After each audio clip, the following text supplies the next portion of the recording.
What's up guys, Charlie here from techinform.us, and today I'm just going to be doing a What's in My Dock video so you can learn about some of the applications that I use almost daily. Go ahead and make this a little bit bigger.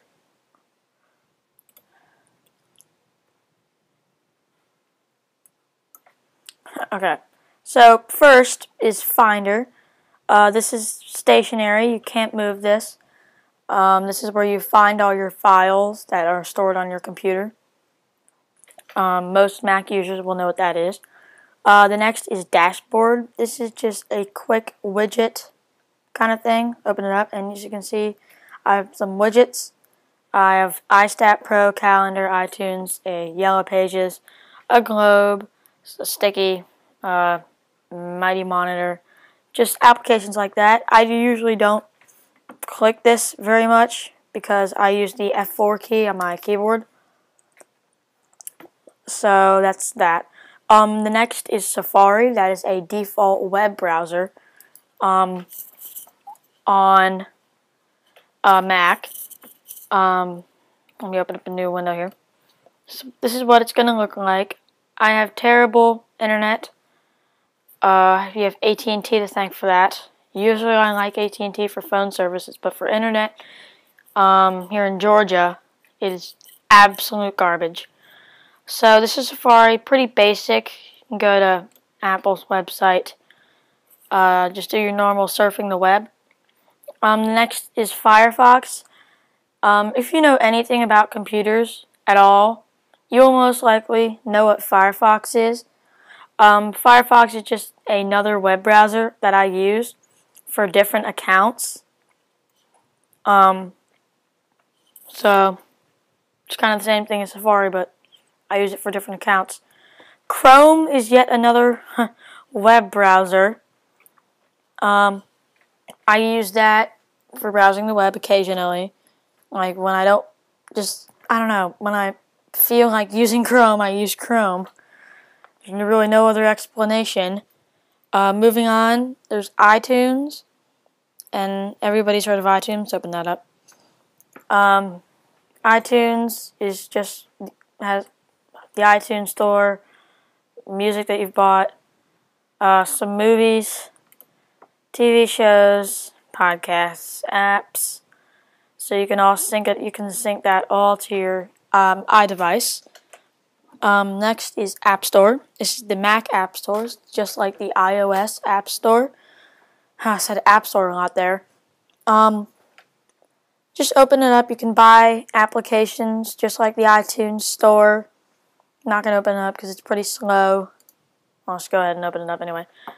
By the way, when I said slow, I meant not the application. As you can see, it was pretty fast. But the actual internet, because of my internet, it's pretty slow. So the loading time's pretty bad. So here, you can just see, like, there are some that are free. Usually the good ones are not free, obviously. So that's that.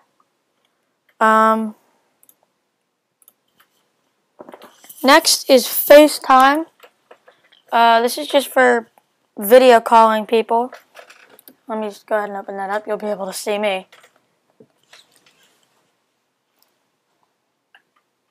Here I am. Hello. So that's FaceTime. This is actually the beta version. I have not bought the 99-cent version, and I'm not planning to until this stops working.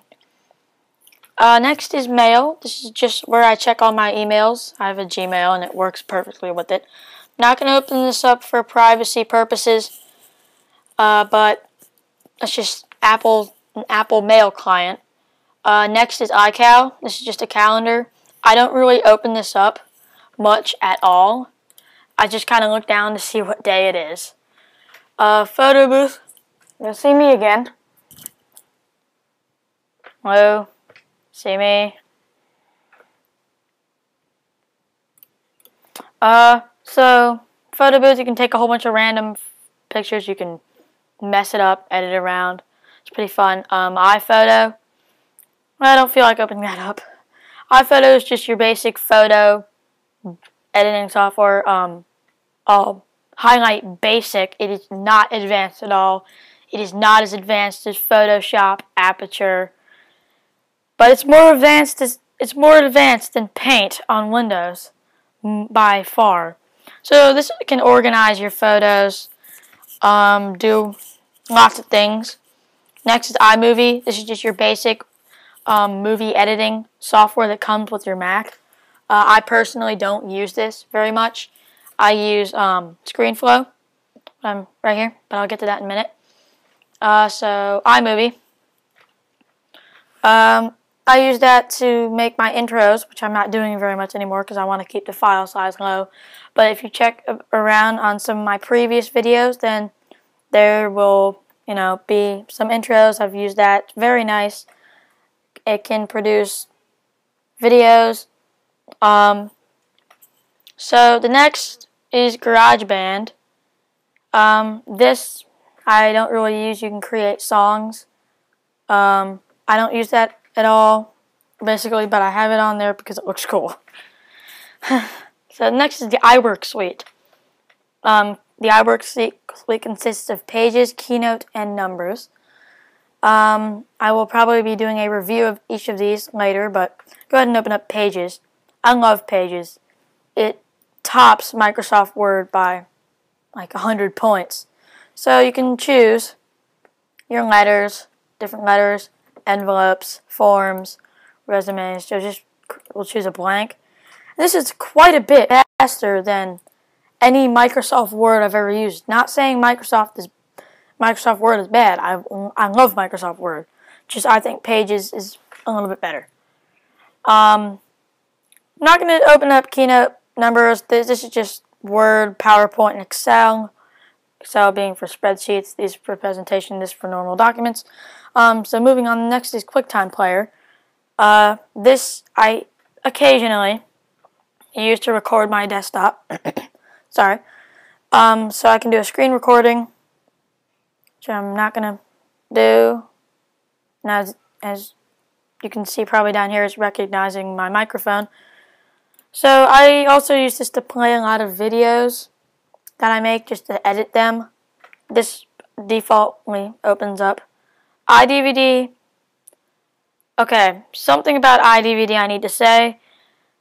I have only opened this about 3 or 4 times. The only reason why I have it on my dock is, 1, it looks cool, and 2, somewhere in the near future I plan to getting around to learning how to use it.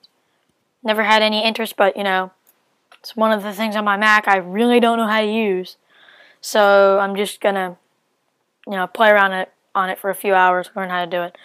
Next is Address Book. I'm obviously not gonna open this up for privacy purposes, but this is where I have all my contact information for my friends, family, lots of people there. Team Viewer. I actually did I think, a review on this. I'm not sure. But this just lets you control, you can wirelessly control different computers. You can do file transfers. I use the file transfer a lot because if I have my PC, laptop, my gateway, M Series 1624, I'll just wirelessly transfer it instead of finding a USB, putting on there. I love it. This is free, but there's a paid version. Paid version is $150, and free version is just fine for me. Next is Terminal. This is kind of like the command prompt on Windows. I use this occasionally. I use this for one of my intros. I can make my Mac talk to me. Hello, you. That sounded pretty weird. How's it going? So that I can make that talk to me. Next is Activity Monitor, just to see all my default applications that are up and running, in case I need to force quit one. Next is System Preferences. Well, it's pretty self-explanatory. These are just the preferences for my system. not much else to say. Next is Twitter. I used to think Twitter's pretty stupid, but I tried it out and it's actually pretty fun. I suggest you go out and try it. I got this app from the Mac App Store. It was free. I like it. Does an exceptional job organizing my Twitter. Here's a tweet from Ryan. So check that out. Next is Skype. I'm not going to open this up yet again for privacy. But this also does a very good job video calling. I use it for video calling a lot. It is free. I'm pretty sure you can get it in the Mac App Store. If not, just Google Skype. Next is Adium. This is for iChat. I should probably quit that for privacy. So that's basically my doc. Oh, and next is ScreenFlow. That's what I use to edit all my videos. I record all my videos. It's not usually in my doc. Even though I use it a lot, I just don't feel like having it in my doc. But that's not usually in my doc. Whenever I close it, it will go away. So that's basically the doc tour. I hope you guys found some new applications that you might want to download. And I forgot to go over the prices. I'm just going to go down the list and tell you how much they are. Free.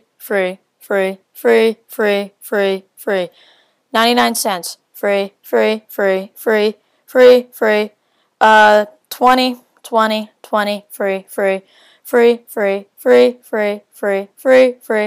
100. Okay, so hopefully some of you guys caught that. And I will see you guys in the next video. Thanks for watching.